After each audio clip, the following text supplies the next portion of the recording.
Hello students, कैसे हैं आप? बिल्कुल ठीक। हम लोगों ने करंट इलेक्ट्रिसिटी के फर्स्ट लेक्चर में ये कॉन्सेप्ट डिस्कस किया था स्टूडेंट्स कि जब भी किसी कंडक्टर से करंट फ्लो कर रही हो तो कितना चार्ज फ्लो करेगा, वो चार्ज कैलकुलेट करने के विषय में डिस्कस किया था। अब वो चार्ज कैलकुलेट करना किस मेथड से होगा, ये इस बात पर डिपेंड करेगा कि करंट जो फ्लो कर रही है वो कैसी है। क्या वो कांस्टेंट करंट फ्लो कर रही है, मीन्स जिसका मैग्नीट्यूड और डायरेक्शन टाइम के साथ चेंज नहीं हो रहा है? उसके लिए आप Q equal to I into T formula apply कर देंगे, आपका चार्ज फ्लो निकल आएगा। दूसरा, क्या करंट टाइम पर डिपेंड कर रही है, टाइम के साथ चेंज हो रही है, मीन्स करंट जो है वो टाइम के इक्वेशन के टर्म में दी गई है, मीन्स टाइम का फंक्शन है। उस केस में चार्ज कैलकुलेट करने के लिए फॉर्मूला हम लोगों ने डिस्कस किया था, Q equal to integration T1 to T2 I dt। Q equal to integration T1 to T2 I dt, ये हम लोगों ने डिस्कस किया था। थर्ड केस हम लोगों ने डिस्कस किया था, जब चार्ज कैलकुलेट करना हो लेकिन करंट और टाइम के बीच में हमें ग्राफ दिया गया हो।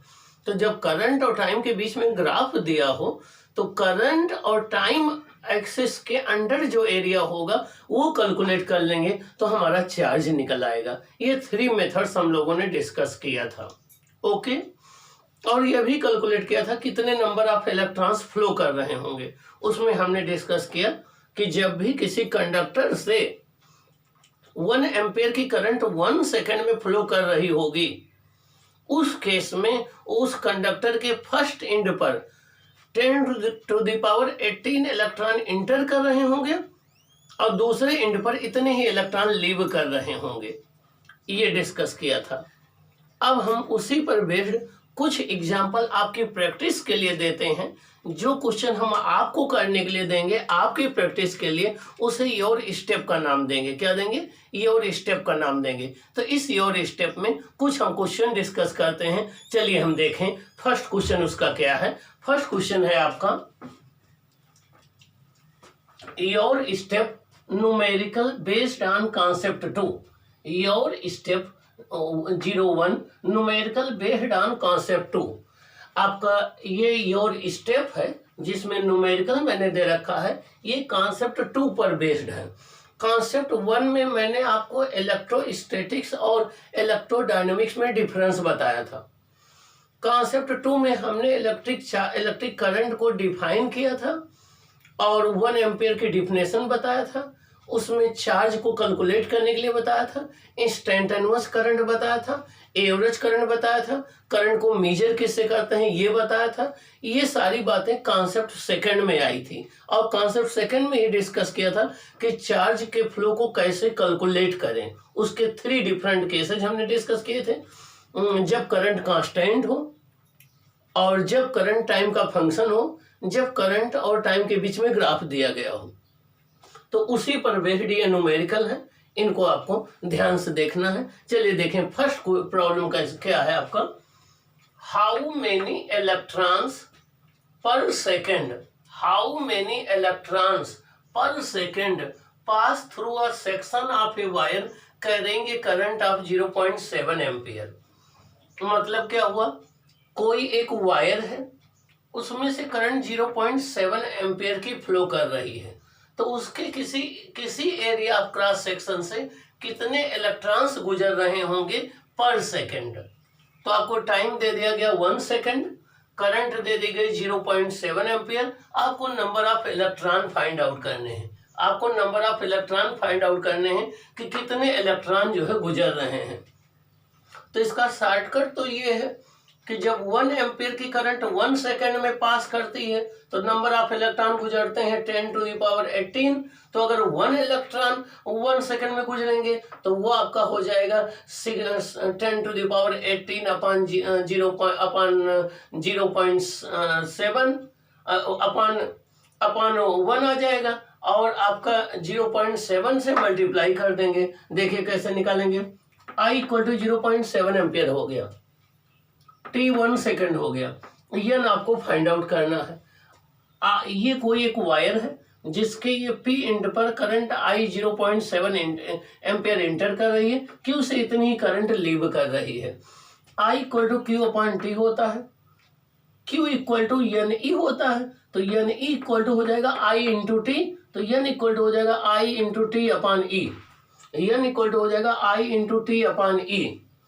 अब हम आपको बताएं, आप इसको आई अगर हम 1 एम्पियर ले लेते हैं, ई इलेक्ट्रॉन का चार्ज ले लेते हैं, टी 1 सेकेंड ले लेते हैं, तो ये वैल्यू आती है 6.025 इंटू 10⁻18। तो आप जितनी करंट हो उसको इस वैल्यू से मल्टीप्लाई कर दीजिए तो आपका आंसर आ जाएगा। देखिए 0.7 इंटू 1 अपॉन 1.6 इंटू 10⁻19 आ गया। इसको सॉल्व करेंगे तो ये आपका आ जाएगा 0.7 और ये वैल्यू आपकी 1 अपॉन 1.6 इंटू 10⁻19 ये है 6.25 इंटू 10⁻18। इससे इसको मल्टीप्लाई कर देंगे तो ये आ जाएगा 4.375 इंटू 10⁻18 इलेक्ट्रॉन, या n equal to 4.375 into 10⁻18 electron. इतने इलेक्ट्रॉन गुजर रहे होंगे। अब फ्यूचर में अगर ये क्वेश्चन कंपटीशन में आए तो उसके लिए मैं आपको आइडिया बता दूं। आप जो है देखिए t 1 सेकंड हो, ये t अपॉन ई की वैल्यू, ये t 1 सेकंड ले लो और e इसकी वैल्यू t अपॉन ई की वैल्यू 6.25 इंटू 10⁻18 होता है। तो जो करंट की वैल्यू गिवन हो उसको आप इससे मल्टीप्लाई कीजिए, आंसर आ जाएगा। ये फर्स्ट क्वेश्चन का सलूशन हो गया। अब हम सेकंड क्वेश्चन की बात करते हैं। देखिए सेकंड क्वेश्चन है, a current of 3.6 ampere flows through an automobile headlight. Means एक ऑटोमोबाइल की हेडलाइट है, उसमें से 3.6 एम्पियर की करंट फ्लो कर रही है। How many coulomb of charge flow through the headlight in 3 hours. 3 hours में उसकी हेडलाइट से कितना चार्ज फ्लो करेगा। Find the number of electron that flow, और जो इलेक्ट्रॉन फ्लो करेंगे वो भी आपको फाइंड आउट करना है। मीन्स कार की एक हेडलाइट है, उसमें से करंट 3.6 एम्पियर की फ्लो कर रही है।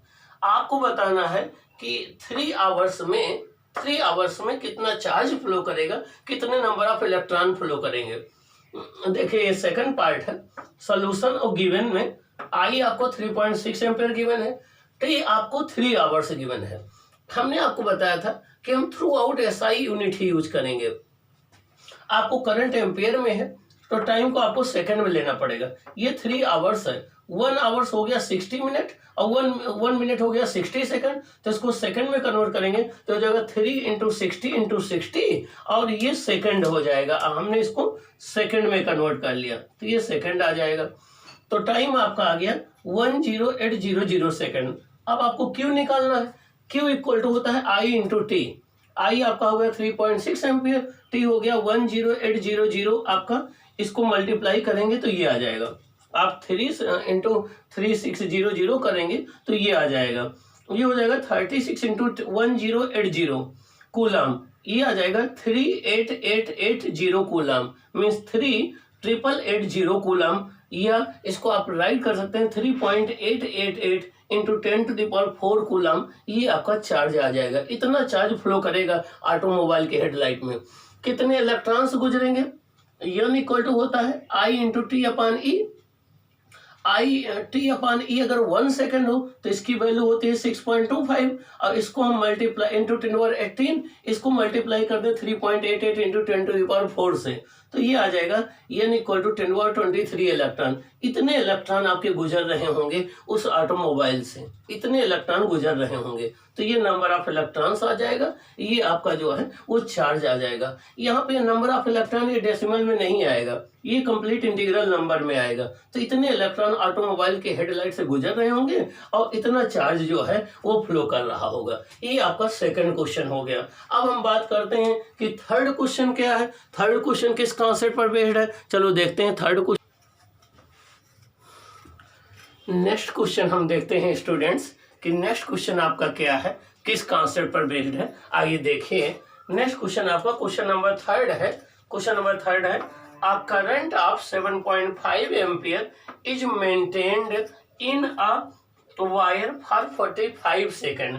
मीन्स कोई एक वायर है उसमें 45 सेकंड तक 7.5 एम्पीयर की करंट फ्लो कर रही है। In this time how much charge and how many electrons flow through the wire. In this time how much charge and how many electrons flow through the wire. इस time interval में कितना charge उस wire से flow करेगा और कितने electrons flow करेंगे। देखिए क्वेश्चन ये है कि कोई एक वायर है, उसमें 7.5, सपोज कर लो ये कोई एक वायर है, 7.5 एम्पीयर की करंट इसमें फ्लो कर रही है। कितने टाइम तक फ्लो कर रही है? 45 सेकंड तक। आपको बताना है इस वायर से कितना चार्ज फ्लो करेगा, कितने नंबर ऑफ इलेक्ट्रॉन्स इसमें से गुजरेंगे। देखिए हम लोग कैसे सॉल्व करेंगे। Solution number 3 given. आई आपको कितना गिवन है? 7.5 एम्पीयर। कितना? 7.5 एम्पीयर। टाइम कितना गिवन है? 45 सेकंड। आपको क्या फाइंड आउट करना है? क्यू। क्यू क्वेश्चन मार्क है। और क्या फाइंड आउट करना है बी पार्ट में? यह नंबर ऑफ इलेक्ट्रॉन। यहाँ पर क्यू क्या है? चार्ज। एन क्या है? Number of electron.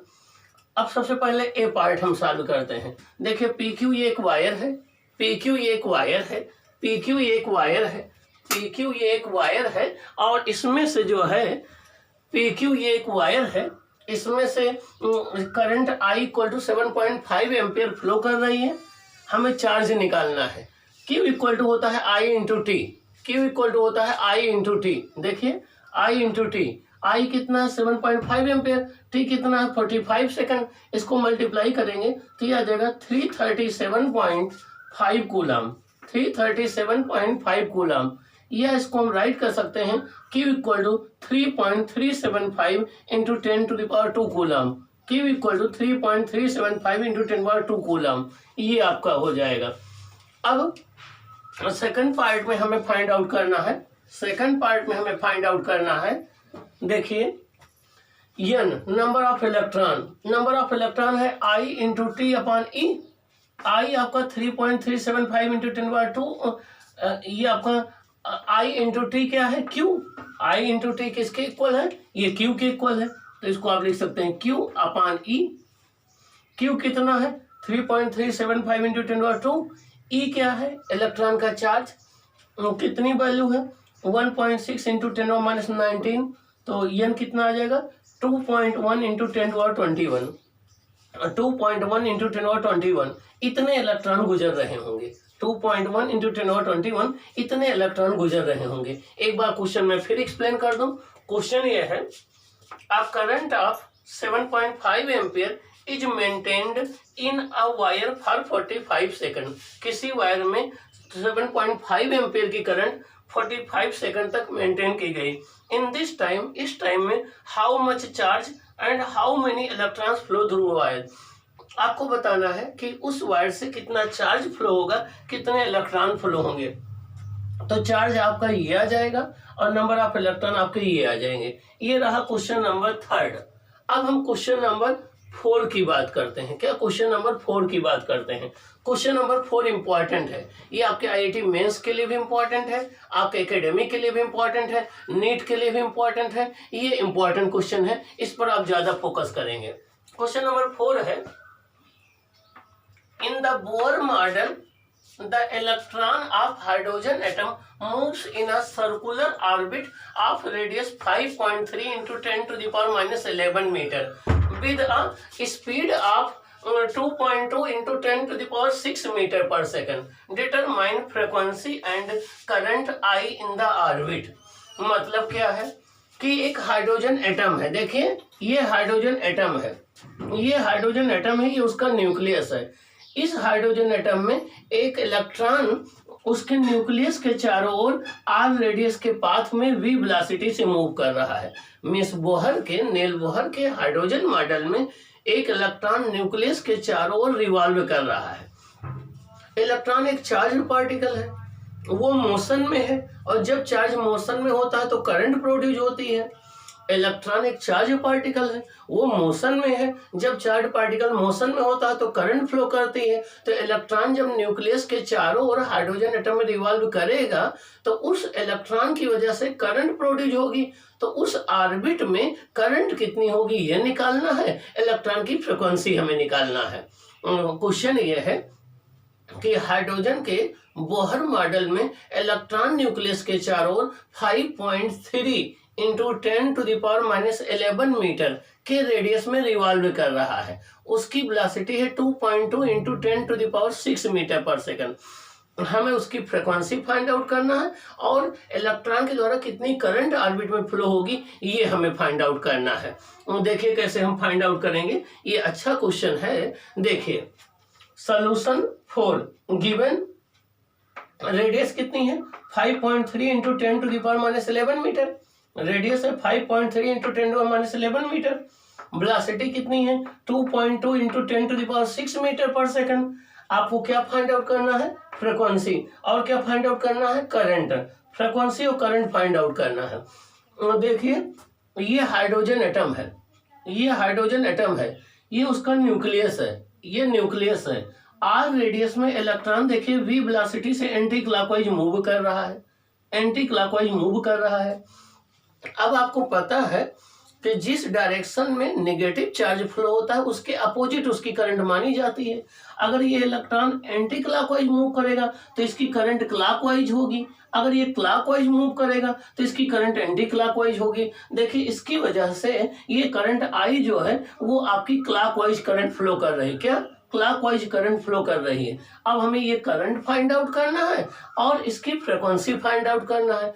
फ्रीक्वेंसी का मतलब ये है कि एक सेकंड में कितने बार ये रिवोल्यूशन कर लेगा, कितने बार ये कितने राउंड कंप्लीट कर लेगा, वो इसकी फ्रीक्वेंसी होगी। और करंट जो है वो आई फाइंड आउट करना है। देखिए कैसे हम लोग फाइंड आउट करेंगे, ये अच्छा क्वेश्चन है। हमें फ्रीक्वेंसी निकालना है और करंट निकाल। हाइड्रोजन एटम में पहले हम फ्रीक्वेंसी कैलकुलेट कर लें। देखिए ये आर रेडियस का हाइड्रोजन एटम है, जेड ई इसका न्यूक्लियस है, एम मास का एक इलेक्ट्रॉन है और ये वी वेलोसिटी से इस सर्कुलर पाथ में रिवॉल्व कर रहा है। ये इलेक्ट्रॉन एंटी क्लॉकवाइज रिवॉल्व कर रहा है तो इसके अपोजिट इसकी करंट ये क्लॉकवाइज हो जाएगी, ये आई है। कैसे हम कैलकुलेट करेंगे, देखिए टाइम इक्वल टू होता है distance upon speed, time equal to होता है डिस्टेंस अपॉन स्पीड। अब टाइम जब कोई पार्टिकल सर्कुलर पाथ में मूव कर रहा हो तो एक राउंड कंप्लीट करने का जो टाइम होता है उससे टाइम ना कह के टाइम पीरियड कहते हैं, इसको कैपिटल टी से डिनोट करते हैं, तो ये कैपिटल टी हो जाएगा। और एक राउंड जब इलेक्ट्रॉन न्यूक्लियस के चारों सर्कुलर पाथ में लगाएगा तो वो सर्कल के सरकमफ्रेंस के बराबर डिस्टेंस ट्रेवल करेगा, वो हो जाएगा 2πr अपॉन उसकी स्पीड v है, तो t equal to 2πr upon v हो जाएगा, ये टाइम पीरियड हो जाएगा। अब हमें फ्रीक्वेंसी चाहिए, फ्रीक्वेंसी टाइम पीरियड का रिवर्स होता है, तो frequency f equal to 1/t हो जाएगा, तो ये हो जाएगा, इसका रिवर्स कर देंगे तो v/2π हो जाएगा। v क्या है, स्पीड इलेक्ट्रॉन की, r क्या है, उसके सर्कुलर पाथ की रेडियस है। v की वैल्यू कितनी गिवन है 2.2 इंटू 10⁻6 मीटर पर सेकंड, ये वैल्यू मैंने पुट कर दिया। 2 इंटू पाई की वैल्यू 3.14। r क्या है, रेडियस, रेडियस कितनी गिवन है 5.3 इंटू 10⁻11 मीटर, तो फ्रीक्वेंसी f कितना आ जाएगा 1.1 इंटू 10⁻17 अपॉन 5.3 इंटू 10⁻3.14, 2 1 जा 2, 2 1 जा 2, 1.1 आ जाएगा। इसको सिंप्लीफाई करेंगे तो ये आएगी 6.6 इंटू 10⁻15 हर्ट्ज, 6.6 इंटू 10⁻15 हर्ट्ज। इसका मतलब ये हो गया, ये एक स्टैंडर्ड वैल्यू है, इसको आपको लर्न कर लेना है। इसका मतलब ये हो गया कि इलेक्ट्रॉन जब न्यूक्लियस के चारों ओर हाइड्रोजन एटम में रिवॉल्व कर रहा होगा तो वो 1 सेकंड के अंदर इतने राउंड कंप्लीट कर रहा होगा, 6.6 इंटू 10⁻15 राउंड कंप्लीट कर रहा होगा। ये इसकी फ्रीक्वेंसी हो गई। ये हमारा फर्स्ट पार्ट रहा। अब हमें करंट चाहिए, करंट I इक्वल टू होता है Q/T।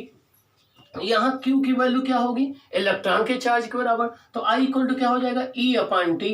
E क्या है, इलेक्ट्रॉन का चार्ज, T क्या है, टाइम पीरियड, तो इसको हम राइट कर सकते हैं I equal to E into 1/T, I equal to E into 1/T। और 1/T क्या होता है, टाइम पीरियड का रेसिप्रोकल क्या होता है, फ्रीक्वेंसी, 1/T क्या होता है, फ्रीक्वेंसी, तो I equal to E into F हो जाएगा। ये इंपॉर्टेंट फार्मूला है, I equal to E into F हो जाएगा। E क्या है? इलेक्ट्रॉन का चार्ज। F क्या है? फ्रिक्वेंसी। दोनों को मल्टीप्लाई कर दो तो ये आ जाएगा 10.56 इंटू 10⁻⁻⁴ एम्पियर या 1.056 इंटू 10⁻⁻³ एम्पियर। इसको मिली एम्पियर में राइट करना चाहें तो 1.056 मिली एम्पियर आ जाएगा। ये अप्रॉक्सीमेट 1.1 मिली एम्पियर आ जाएगा। क्या? अप्रॉक्सीमेट 1.1 मिली एम्पियर आ जाएगा। तो ये दोनों स्टैंडर्ड वैल्यू हैं। हम आपको सजेस्ट करेंगे कि आप लर्न कर लें, कंपटीशन में ये क्वेश्चन आता है। करंट हो जाएगी 1.1 मिली एम्पियर और फ्रिक्वेंसी आ जाएगी 6.6 इंटू 10⁻15 हर्ट्ज। तो ये इस क्वेश्चन का सलूशन हो गया। अब हम क्वेश्चन नंबर 5 की बात करते हैं। देखिए क्वेश्चन नंबर 5 है आपका, the current through the wire depends on the time as the current through the wire depends upon the time as I equal to 10 plus 4t. I equal to 10 plus 4t. Find the charge crossed through a cross section in time interval between t equal to 0 to t equal to 10 second. Find the charge crossed through a cross section in time interval between t equal to 0 to t equal to 10 second. मतलब क्या हुआ? कोई एक wire है, उसमें current flow कर रही है I equal to 10 plus 4t। यहाँ देखिए 4t है, t क्या है? टाइम है। करंट किस पर डिपेंड कर रही है? टाइम पर। तो ये कांस्टेंट करंट नहीं है, ये टाइम पर डिपेंड कर रही है, ये टाइम का फंक्शन है। तो ये वेरिएबल करंट है। आपको क्या निकालना है? आपको निकालना है चार्ज। क्या निकालना है? चार्ज। किस टाइम इंटरवल में? 0 सेकंड से लेकर के 10 सेकंड के बीच में। ये क्वेश्चन नंबर 5 है। अब इसको और क्वेश्चन नंबर 5 है। अब इसमें हमें चार्ज निकालना है। क्या निकालना है? चार्ज निकालना है। देखते हैं हम चार्ज कैसे निकालते हैं। क्यू की वैल्यू हमें फाइंड आउट करना है। क्वेश्चन नंबर 5 हम देखते हैं। 5 है आपका, the current through the wire depends on the time as I equal to 10 plus 4t. Find the charge cross through the cross section in the time interval t equal to 0 to 10 second. देखिए solve कैसे करेंगे आप। आपको solution 5 given. I equal to 10 plus 4t। I equal to 10 plus 4t और time interval कितना given है? 10 second. 10 second मतलब t equal to 0 से t इक्वल टू 10 सेकेंड। क्या फाइंड आउट करना है? Delta Q. अब यहाँ पर हमें देखिए जो करंट है वो टाइम पर डिपेंड कर रही है। करंट टाइम का फंक्शन है, तो करंट कांस्टेंट नहीं है कि हम Q equal to I into T apply कर दें। ये फॉर्मूला नहीं अप्लाई होगा। फिर हमें क्या अप्लाई करना पड़ेगा? Delta Q equal to integration T1 से T2 I dt। Delta Q equal to T1 to T2 integration I dt। ये फॉर्मूला हमें अप्लाई करना पड़ेगा।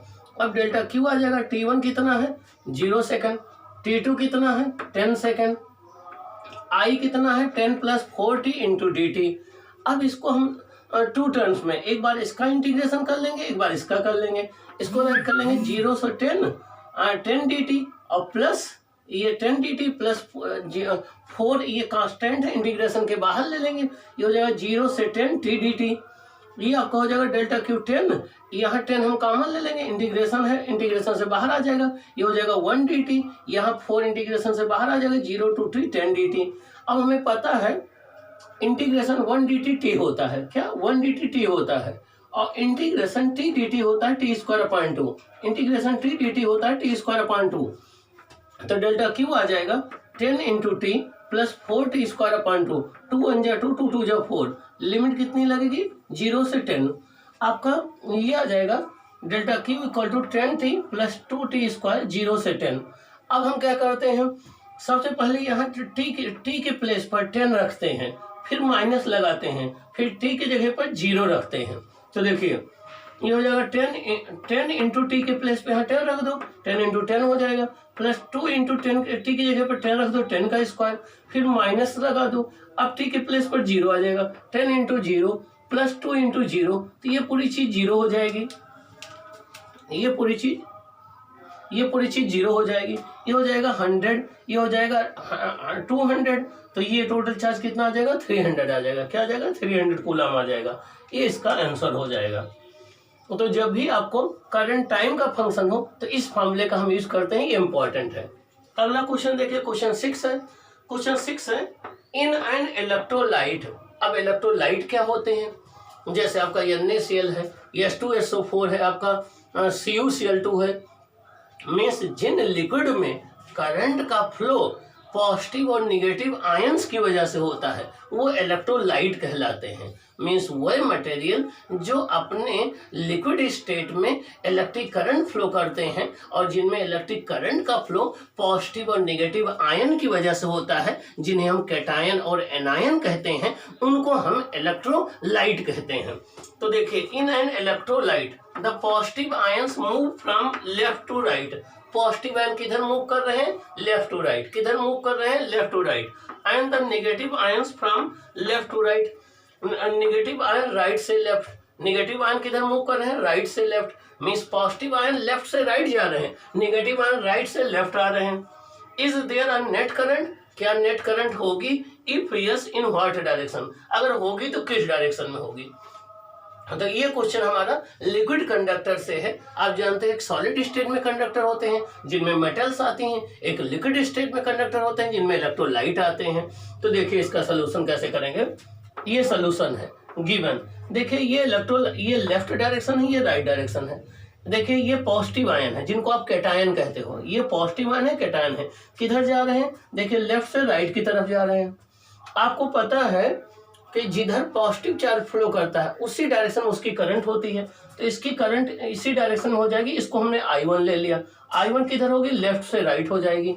अब देखिए ये निगेटिव आयन है, ये निगेटिव आयन है, इनको आप क्या कहते हो? एनायन। ये किधर आ रहे हैं? राइट से लेफ्ट आ रहे हैं, ये राइट से लेफ्ट आ रहे हैं।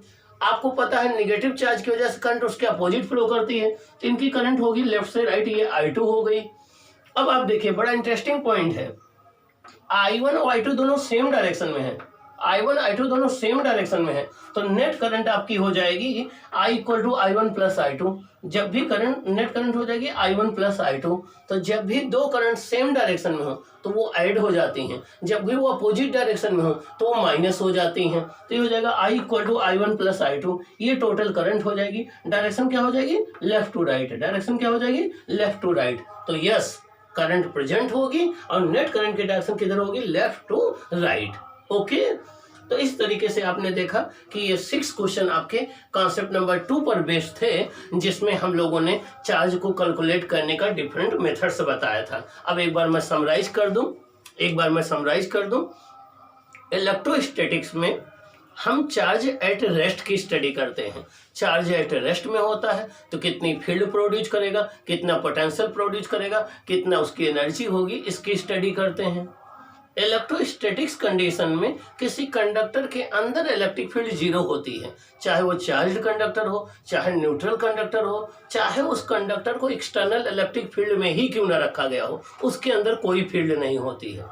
इलेक्ट्रोस्टैटिक कंडीशन में कंडक्टर के अंदर पोटेंशियल हर एक पॉइंट पर सेम होता है, कंडक्टर के सरफेस पर भी सेम होता है। तो किन्हीं दो पॉइंट के बीच का पोटेंशियल डिफरेंस 0 होता है, डेल्टा V 0 होता है, चार्ज का फ्लो नहीं होता है। लेकिन इलेक्ट्रोडायनामिक्स में बिल्कुल अलग कंडीशन है। इलेक्ट्रोडायनामिक्स कहते हैं, electro means electric charge, dynamics means motion. जब भी चार्ज इन मोशन में हो तो उसे इलेक्ट्रोडायनामिक्स कहते हैं। इसका दूसरा नाम है करंट इलेक्ट्रिसिटी, जो आपका सेकंड यूनिट है उसका ये है करंट इलेक्ट्रिसिटी।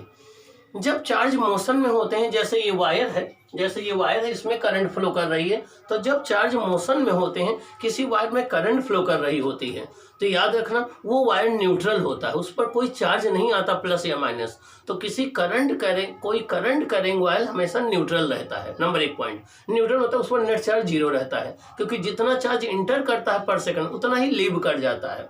तो करंट करेंग वायर न्यूट्रल होता है। करंट करेंग वायर के अंदर हर एक पॉइंट पर इलेक्ट्रिक फील्ड होती है, वो इलेक्ट्रॉन के फ्लो के अपोजिट होती है। करंट करेंग वायर के हर एक पॉइंट पर पोटेंशियल डिफरेंट होता है और करंट की डायरेक्शन में चलने पर पोटेंशियल डिक्रीज होता है।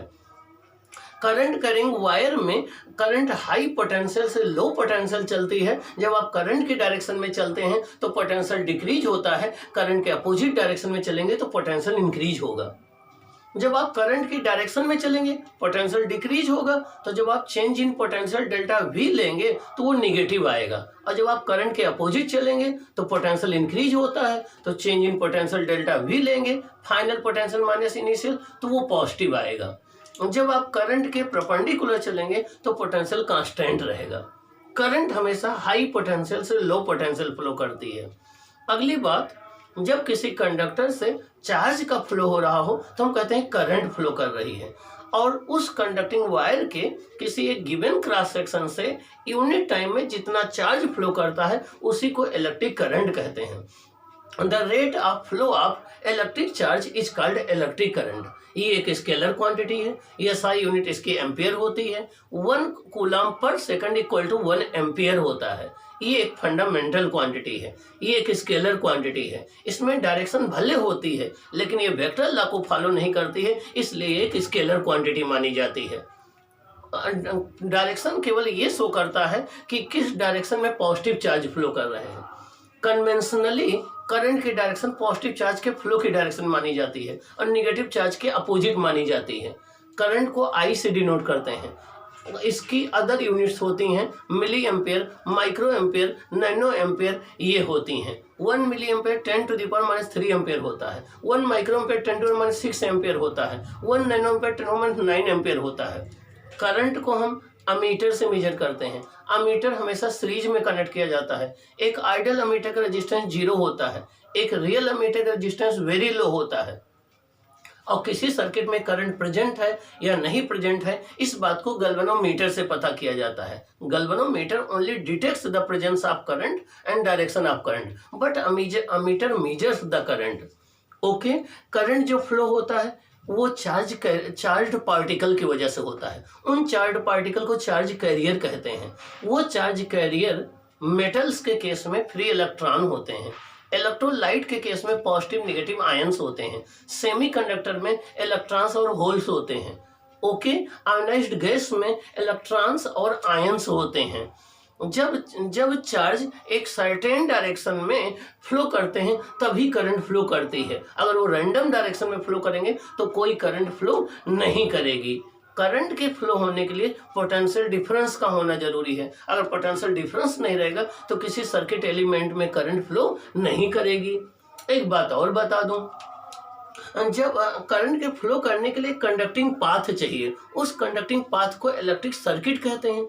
उस इलेक्ट्रिक सर्किट में कई चीज़ें कनेक्ट होती हैं। बल्ब कनेक्ट होता है, हीटर कनेक्ट होता है, गीजर कनेक्ट होता है, कैपेसिटर कनेक्ट होता है, इंडक्टर कनेक्ट होता है, बैटरी कनेक्ट होती है।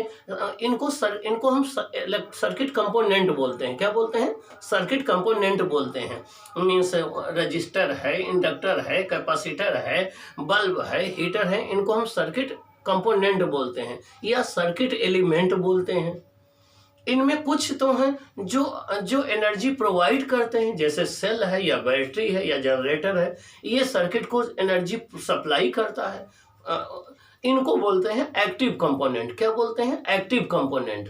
तो सेल है, बैटरी है, जनरेटर है, ये सर्किट को एनर्जी सप्लाई करते हैं, इन्हें कहते हैं हम एक्टिव कंपोनेंट। और कुछ ऐसे कंपोनेंट होते हैं जो एनर्जी को कंज्यूम करते हैं या एनर्जी को यूज करते हैं, ठीक है, या एनर्जी को स्टोर करते हैं, उन्हें कहते हैं पैसिव एलिमेंट या पैसिव कंपोनेंट। जैसे कैपेसिटर है, रजिस्टर है, इंडक्टर है, बल्ब है, हीटर है, ये एनर्जी को कंज्यूम करते हैं, तो इन्हें हम क्या बोलते हैं? Passive element. क्या बोलते हैं? Passive element. तो कोई भी इलेक्ट्रॉनिक सर्किट होगा तो उसमें दो तरीके के कंपोनेंट होंगे। एक जो एनर्जी सप्लाई करेंगे जिनको हम एक्टिव कंपोनेंट कहेंगे, जैसे सेल या बैटरी। एक वो होंगे जो एनर्जी कंज्यूम करेंगे या स्टोर करेंगे, जैसे कैपेसिटर है, या कैपेसिटर एनर्जी को स्टोर करता है। रजिस्टर है, वो एनर्जी को लॉस करता है हीट के फॉर्म में। इंडक्टर है, वो एनर्जी को स्टोर करता है। आपका हीटर है, वो एनर्जी को लॉस करता है। तो ये कहलाते हैं पैसिव कंपोनेंट। क्या कहलाते हैं? Passive component. अब हम आगे डिस्कस करेंगे नेक्स्ट क्लास में what is the mechanism of current flow. Means current flow कैसे होता है, चार्ज कैरियर कैसे फ्लो करते हैं, क्या होता है कंडक्टर के अंदर। अब हम इसका डिस्कशन करेंगे। आप इन सारे कॉन्सेप्ट को ध्यान से सुनेंगे और फिर जाकर के physics genius by doctor UK Mishra channel पर सब्सक्राइब करेंगे, जिससे हम आपके लिए नया वीडियो और नई एनर्जी के साथ, नई कॉन्सेप्ट के साथ फिर लेकर के आए। ओके।